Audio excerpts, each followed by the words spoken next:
சிவகங்கையில் கிட்டத்தட்ட 15 கோடி ரூபாய் மதிப்பு இருக்கக்கூடிய மெத்தபெட்டமைன் போதைப் பொருள் பறிமுதல் செய்யப்பட்டிருக்கு.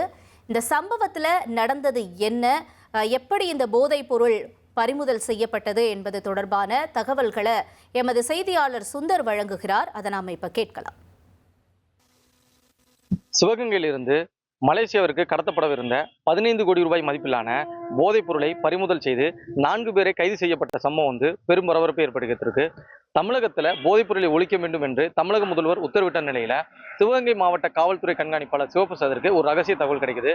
அதன் அடிப்படையில சிவகங்கை நகர் காவல் ஆய்வாளர் பாரஜா தலைமையிலான ஒரு தனிப்படை அமைத்து நேற்று சிவகங்கை இந்திரா நகர் பகுதியில் சென்னையை சேர்ந்த சகுபர் சாதிக், லியாங்குடியை சேர்ந்த ரசூல் உள்ளிட்ட 4 பேர் போதைப் பொருள் வைத்திருப்பது தெரிய வந்தது.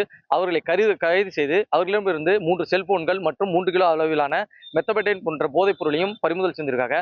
முதல் கட்ட விசாரணையில் பார்த்தீங்கன்னா சென்னையிலிருந்து பெங்களூருக்கு தரவழியாக கொண்டு செல்லப்பட்ட போதைப் பொருள் அங்கிருந்து விமானம் மூலமாக மலேசியாவுக்கு கொண்டு வர செல்லப்பட்டிருந்தது.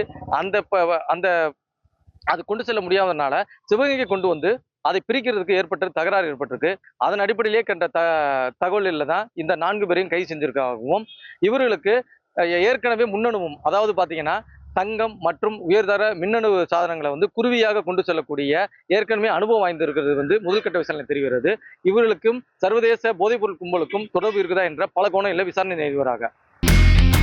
இனி செல்லும் இடமெல்லாம் செய்தி. தந்தி டிவியின் வாட்ஸ்அப் சேனலை ஃபாலோ பண்ணினா செல்லருக்கும் இடமெல்லாம் செய்தி.